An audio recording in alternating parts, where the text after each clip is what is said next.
Backseat est également disponible en podcast sur Spotify. Retrouvez l'émission en audio et en intégralité dès la fin du direct le jeudi soir. Alors si tu aimes écouter l'émission, n'hésite pas à suivre Backseat sur Spotify ou sur quasiment toutes les autres plateformes de podcast. Et tout de suite, ta vidéo. Eh ben, donc on enchaîne parce que je crois qu'attendez, il se passe un truc de fou maintenant. C'est l'heure du PowerPoint de Vincent. PowerPoint Jingle.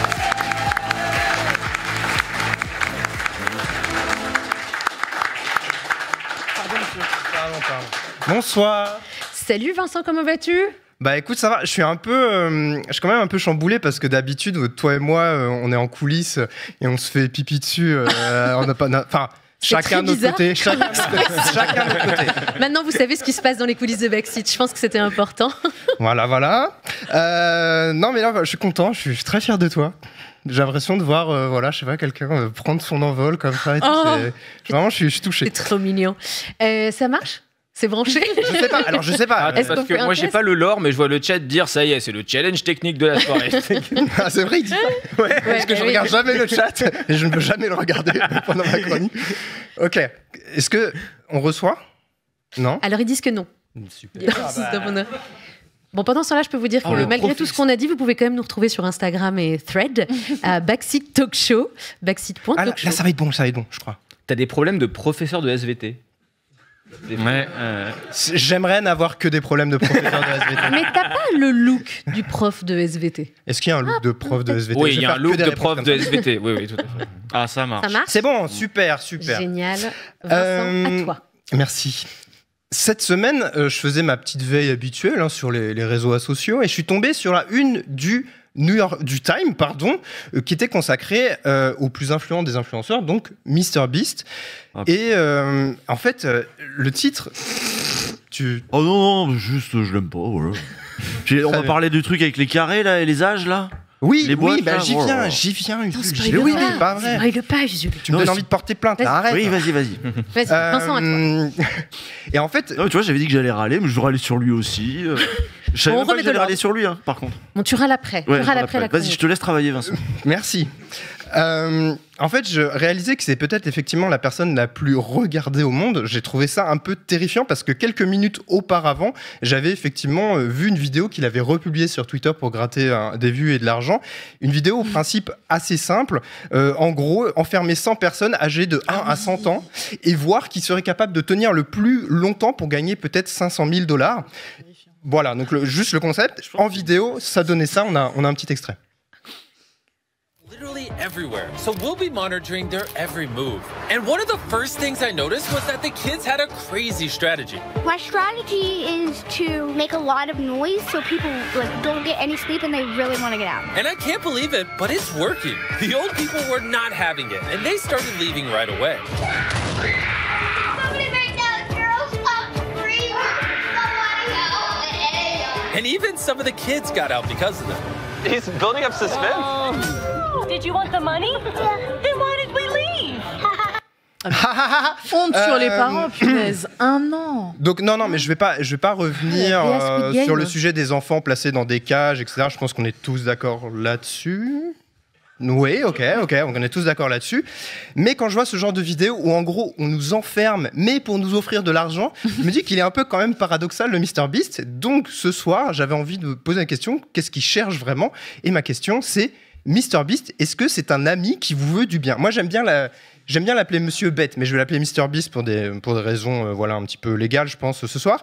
Et ma question secondaire... Pardon ? C'est la traduction, c'est légal. Oui, c'est légal.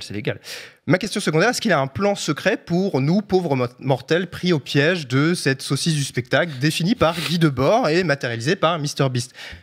Là, d'ailleurs, ça me donne une idée. Siri, est-ce que tu peux me faire une image de MrBeast en train de filmer la saucisse dans laquelle on vit? Créer cette image me donne envie de crever, mais d'accord. Ah, c'est pas mal. Franchement, le rendu des saucisses est giga réaliste, je trouve. J'ai fait 100 saucisses. Tu fais très bien la VF. Oui, c'est vrai. Bref, je m'égare. Petit rappel, comme toujours, avant de plonger dans le sujet, MrBeast s'appelle Jimmy Donaldson, il a 25 ans et il a lancé sa chaîne YouTube il y a pile 12 ans. En 2015, il tournait une vidéo où il expliquait qu'il avait 8000 abonnés. 8 ans plus tard, il en compte désormais 240 millions, il a 43 milliards de vues, 300 employés dans ces gigantesques locaux de Greenville en Caroline du Nord et il pèse plus de 600 millions de dollars par an visiblement selon certains chiffres, donc rien que ça, c'est pas rien. Et d'une certaine façon, après avoir renoncé au sport à cause d'une maladie chronique, il a accompli son autre rêve de gosse, à savoir dominer YouTube vraiment sans partage. Et il le dit vraiment partout dans ses interviews. Il veut faire les meilleures vidéos, rester le numéro 1 aux États-Unis et dans le monde entier, puisque il double aussi ses vidéos dans une quinzaine de langues. Et récemment, il s'est même lancé sur le marché chinois avec les plateformes du pays, etc. Donc vraiment, il s'étend absolument partout. Et là où d'autres diraient que leur passion, c'est la créativité. Lui, sa passion, c'est vraiment la réussite, quoi. C'est vraiment tout explosé. Et quand il a étendu sa présence au-delà de YouTube et d'Internet, il s'est pas juste contenté de faire des stickers, évidemment. Il a des investissements dans plein de startups liés à la tech, dans les crypto-monnaies aussi, même l'enseignement. Il a sa ligne de burgers, qui marche pas très très bien. Mais il a aussi surtout ses propres snacks, Feastables, pour s'établir dans les fameux malls, donc ces piliers de la culture américaine. Si sa marque, donc de burger marche pas très bien, la marque de snack, elle cartonne, il y a un succès assez déroutant. Il a carrément caché de l'argent via des tags dans ses bars et ça, sans surprise, ça a provoqué une rupture de stock. Et donc MrBeast, c'est vraiment devenu un peu un Willy Wonka 3.0, quoi. C'est assez hallucinant. C'est plus qu'une marque, c'est devenu une figure littéraire, presque un peu mythologique, je trouve. Et tout ça, ça lui a permis d'acquérir une aura incroyable dans le milieu de l'entrepreneuriat. Il est invité dans tout un tas d'émissions, de podcasts pour expliquer sa méthode et alimenter encore un peu plus sa légende. Chacune de ses sorties, elle est prise par beaucoup comme une parole d'évangile. Il est redécoupé en TikTok inspirationnel, forcément un peu bullshit, mais forcément efficace. Et là, MrBeast, il touche à un autre storytelling important pour lui, celui de l'entrepreneur qui est parti de rien dans la pure tradition des figures de la Silicon Valley. Parce que le Jimmy, il adore recommander des livres très Startup Nation, très Mindset Millionnaire, évidemment des biographies de Steve Jobs et Elon Musk, car évidemment, il est fan des rois de la tech. Il a même un poster d'Elon Musk habillé en Napoléon chez lui. Oh la vache. C'est fou, je trouve. C'est comme si Squeezie...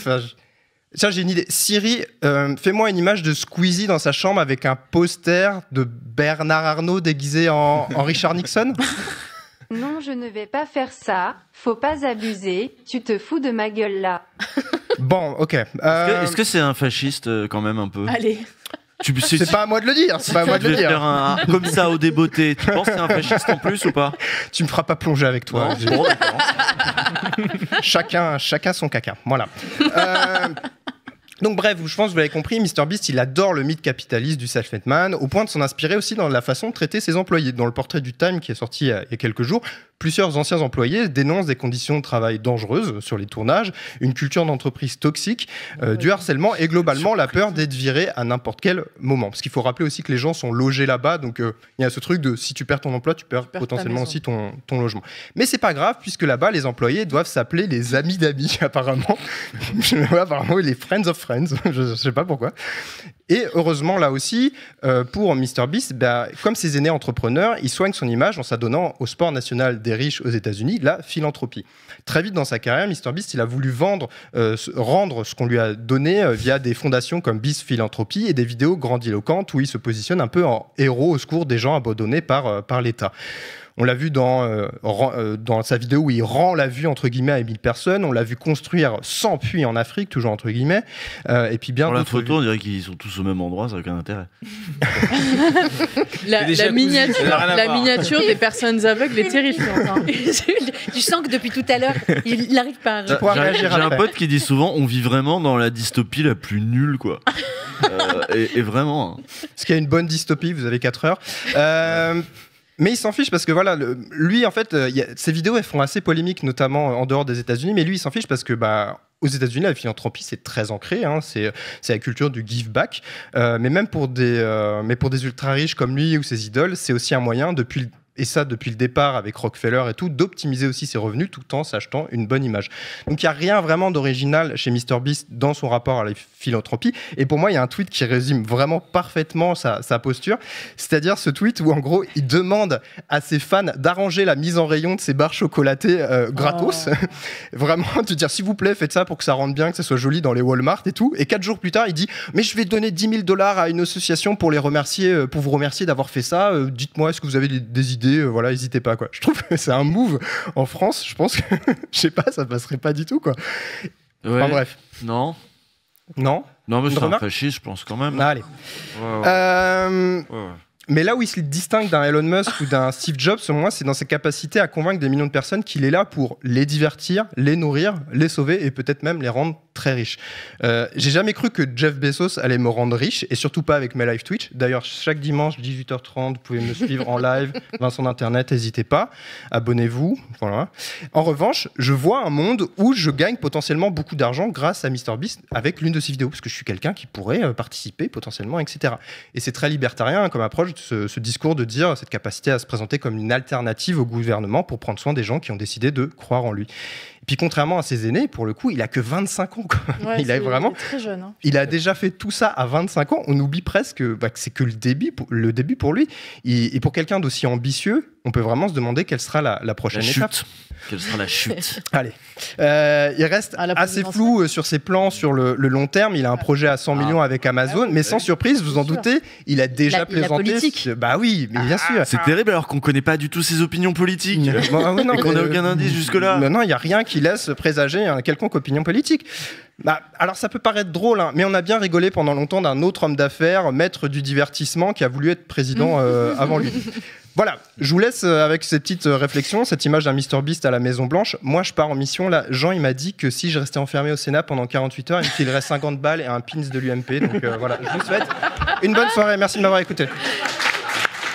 Merci Vincent.